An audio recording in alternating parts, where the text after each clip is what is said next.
Hello everybody and welcome back to another episode of Coronavirus Calculus. So we've got some pretty spicy content today. In the last episode 1.2 we talked about the first two ways of finding limits, which were finding them numerically via tables and graphically by looking at the graph and just kind of seeing what's going on. Those two methods are fine and dandy. But today we're going to be focusing on my favorite of the three, and arguably the most viable method of all three, which is finding limits analytically.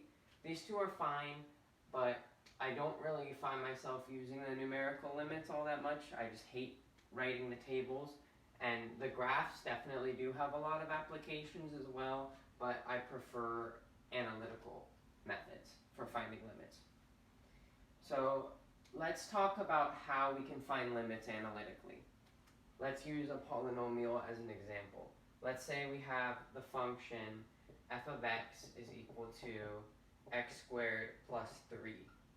And we want to find the limit as x goes to 5 of f of x. We can do something that is called direct substitution, which is where you just plug in the value, substitute in the value into the function to get what the limit is. So you'll have 5 squared in this case plus 3.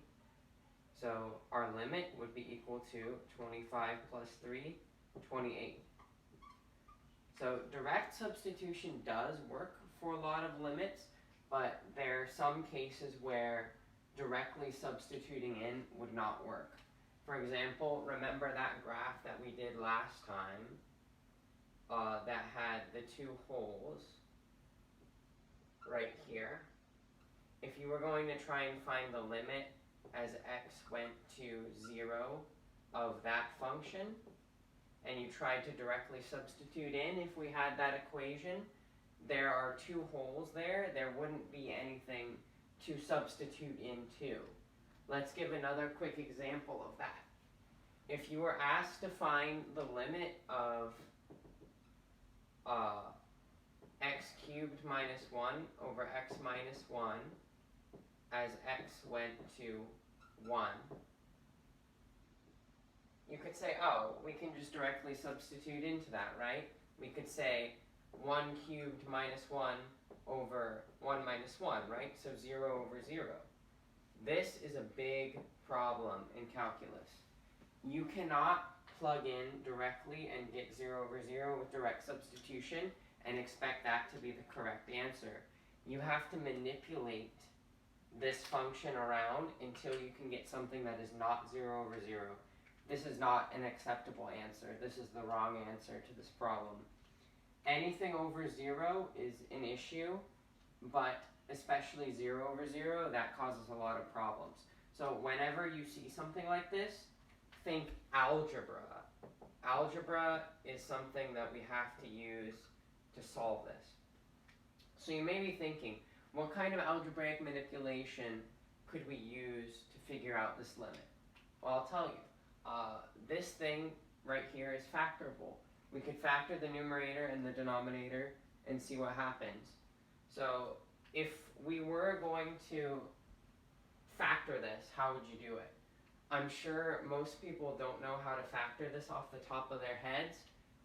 You could do synthetic division to factor this. I'll show that really quick. So this would be our x cubed coefficient right here, x squared x, and then the constant c. We would have no x squareds, no x's, but minus 1 in the constant spot. And then since here we have x minus 1, our solution would actually be 0, or be 1, my bad. You would put that here. I'm expecting you guys to know synthetic division at this point. If you don't know it, then I would go learn it really quickly in a YouTube video. It's not that hard. It's a lot easier than polynomial long division. So what you would get here is this.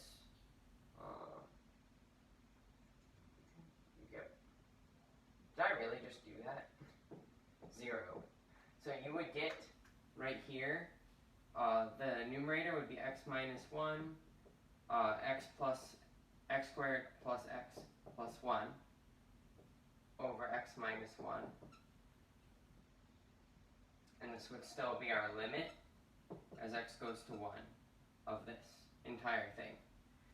So one really quick way that you can solve limits like this is by canceling out like terms in the numerator and the denominator. We have an x minus 1 and an x minus 1 right here. And what we can do is just cancel that out. That might seem like cheating, and that might seem like a really dirty thing to do if you just come from pre-calculus, as you would know that there's going to be a hole at x equals 1, hence the 0 over 0 that we got earlier. We can't just get rid of this because that would get rid of the hole, thus changing what the function looks like. However, if we were to draw out this function right here, it would look like a quadratic with a hole right around there. If we were finding the limit at 1, at x equals 1, no matter if there was a hole or not there, we would still be able to find the limit, because limits do not care about the functional value at the point. They only care about what's going on around it. So if we look at this thing that looks like a quadratic, but it's actually a rational function with a hole, you can see that it kind of looks like this function right here. That's just how it works. And what you can do is, since we're not actually evaluating at this point, this hole doesn't really matter to us. So we can just make it go away and say that this is going to be equal to the limit as x goes to 1 of the quadratic that we have left, x squared plus x plus 1. Meaning, now you can directly substitute in, and you would get 1 squared plus 1 plus 1, which would equal 3. And that's just one example of that. Your limit answer would actually be 3. So if you have a rational function with common factors in the numerator and the denominator, and you're finding the limit, feel free to just cancel them out, because you're not actually evaluating at the point. You're just looking at what's going on. Excuse me, I'm garbling my words so badly this episode. You can cancel them out because you're not actually evaluating at that point. Therefore, the whole doesn't really matter to you at that point. Let's move on to another quick example I have about a 0 over 0 situation. The next function that we're going to be talking about really quickly is f of x is equal to the square root of x plus 1 minus 1 over x. So we're going to be evaluating the limit as x goes to 0, x goes to 0 of f of x. So let's try direct substitution first to just see what happens. So we would get the square root of 0 plus 1 minus 1 over 0. And as you know, that would be the square root of 1 minus 1 over 0, which would be 0 over 0. Big bad news. This that we just did is all invalid because we got a 0 over 0. You can't directly substitute in and expect it to work every time. So what did I say to do? Remember your algebra. So how could we get this to change away from that 0 over 0 format? You just need to recognize that whenever you see something like this, something in a square root and then a constant, you need to multiply by something that's called the conjugate. So you may remember from pre-calculus or classes before that if you have something that looks like x plus 1 minus 1, the conjugate to that would be the square root of x plus 1 plus 1. You just change the sign of the constant right here. So if we were going to multiply this thing by the conjugate to try and get rid of that square root in the numerator, what we could say is that f of x is equal to the square root of x plus 1 minus 1 divided by x. That's the same thing that we just had. But then we would multiply by the square root of x plus 1 plus 1. And then whatever you do to the numerator must be done to the denominator as well. So we will multiply by the same thing to preserve our value. Now, how are we going to really do this? You just need to FOIL it out like you would anything else. So I have a really cute box method that I was taught in 6th grade for evaluating any kind of FOIL thing. So we'll FOIL out the numerator first. If you have the square root of x plus 1 minus 1 right there, and then you have the square root of x plus 1 and then plus 1 right there, and then you multiply the things on the sides, you get x plus 1 here, because it would be the square root of x plus 1 squared, which is just x plus 1. Here you'd have minus 1, 1 times negative 1. Here you'd have negative the square root of x plus 1. Here you'd have the positive of the square root x plus 1. So these two terms would cancel out, and then you'd be left with x, because x plus 1 minus 1. So you'd be left with x in the numerator, and then in the denominator it's a lot easier to multiply. We would just say x times the square root of x plus 1 plus 1. I don't think we really need to expand it at this point. Excuse me. So now we have an x over x situation. And if we're taking the limit as x goes to 0 of x over x, square root x plus 1 plus 1, and we try and direct substitution into this, we're still going to get a 0 over 0 situation. But remember what we said last time. We can cancel out terms that create those holes, because in this situation we're not actually evaluating at 0, we're just trying to find the limit.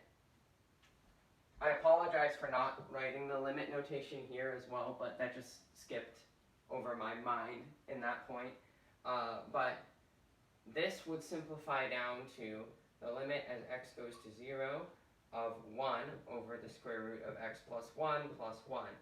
And then by direct substitution, we would get 1 over the square root of 1 plus 1, which is equal to 1/2.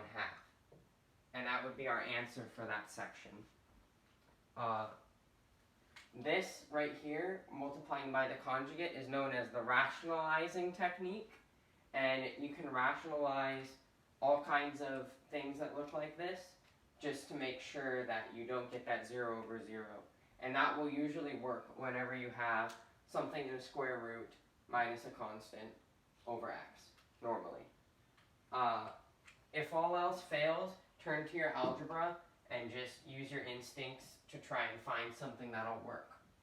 Either by dividing out like terms on the top and bottom, or multiplying by the conjugate like I just did.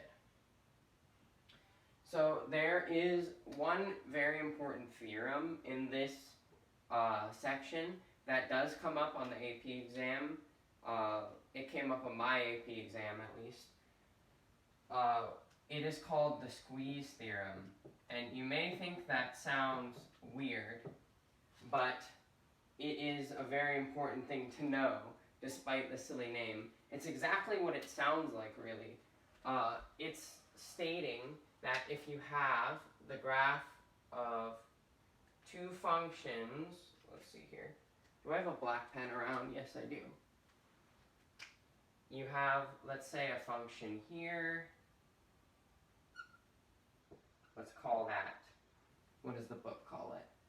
Let's call that h of x. Let's write another function up here. Let's call that g, I think. Yes, they call it g.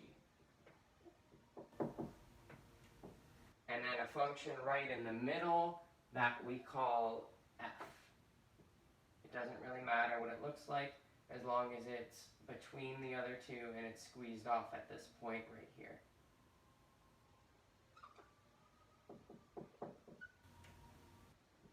Okay, so what the squeeze theorem states is that if f of x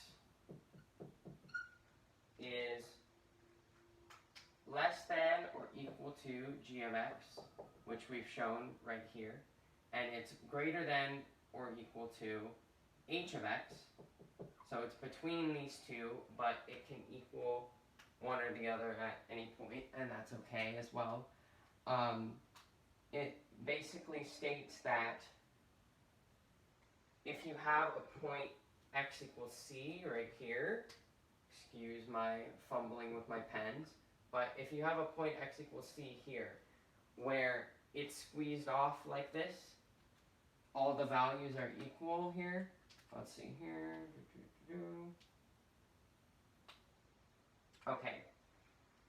It states that if the limit of x goes to c of g of x is equaling the limit as x goes to c of h of x, then that means the limit as x goes to c of f of x will have to be equal to those two. So if we say L here, the limit there is going to have to equal those two.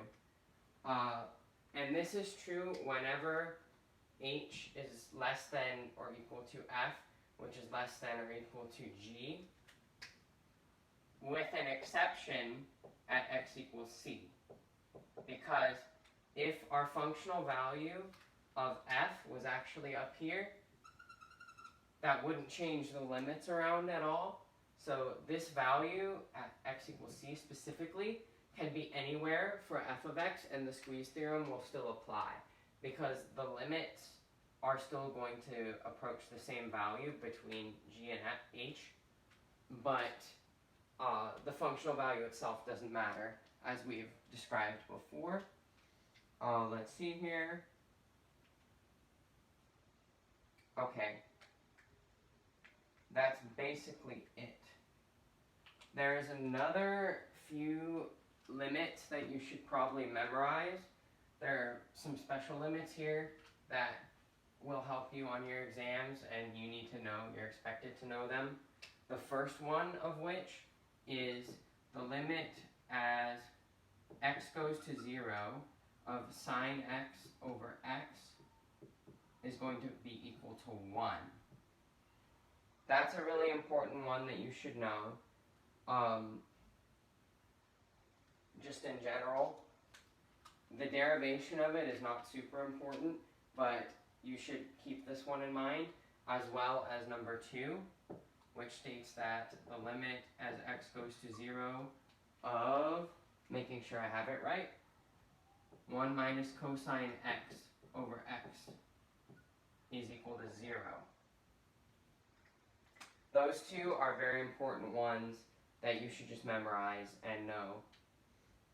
Another fun fact is that the squeeze theorem also has 2 other unofficial names, which are known as the sandwich theorem and the pinching theorem, which both make sense, but I never actually heard those names before. Let's see, what else do we have here? Limits with trig functions are just as simple as they would be with anything else.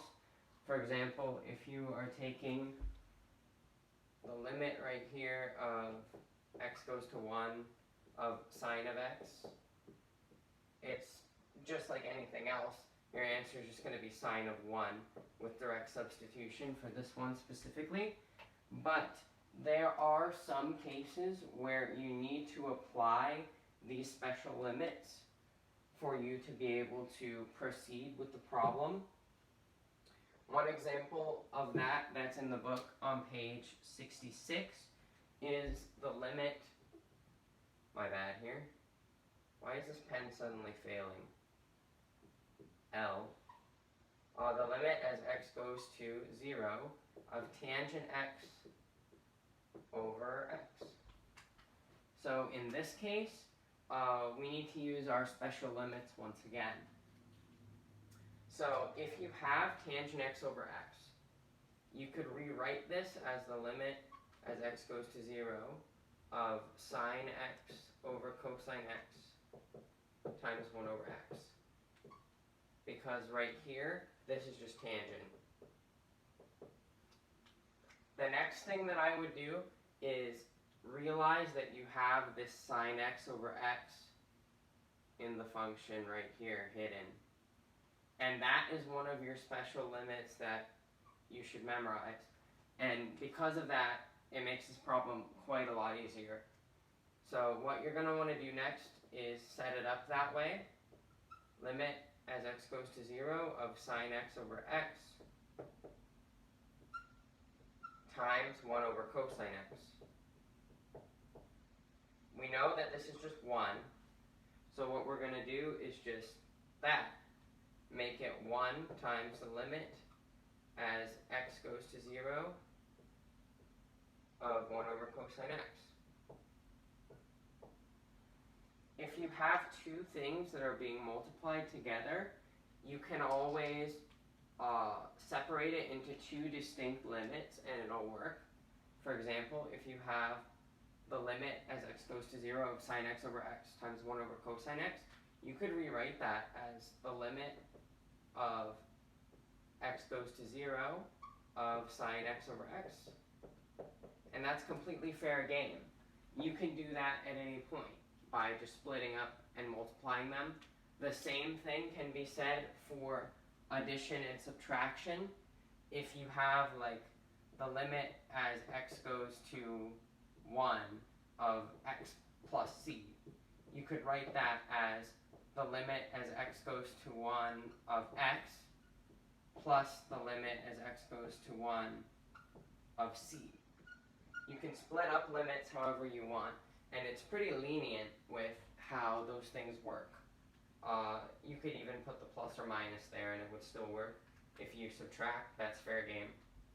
Excuse me. Continuing on with the problem, sorry for going off on a tangent. Haha, I know everyone hates my terrible humor, but it makes me laugh, so too bad. Sine x over x, limit as x goes to 0. Recognize that as a special limit that we know. It's 1 times the limit as x goes to 0, sorry my writing's getting slanted, of 1 over cosine x. Can we get that by direct substitution? I believe we can, because 1 times direct substitution, what is 1 over cosine x? I believe cosine x is just 1, so this by direct substitution is just going to be 1 over 1. So our answer is just 1. That limit that would be very difficult to do otherwise, that would have spit out 0 over 0 if you did direct substitution on this, because tangent of 0 is 0, x, when x goes to 0 is 0, you get 0 over 0, that's an issue. But just knowing these special limits helps out quite a bit with finding what these limits are. So that is the bulk of 1.3. There's really not a whole lot to it past there. Just know that these special limits exist and then that the squeeze theorem exists. I believe these two limits can be proven using the squeeze theorem. So if you're interested in that, I would look up the proofs. I'm not going to waste your time with the proofs right here, but keep in mind that those are things that you should know if you're taking anything like an AP exam. In the next episode, we're going to be talking a little bit more about continuity and how continuity plays into limits, especially with the one-sided limits. So I'll see you guys next time for some more fun coronavirus content to keep you entertained, or I'm sure this isn't entertainment for you, but it'll keep you moving with your math stuff. So thank you for watching. I'll see you guys next time. Peace out.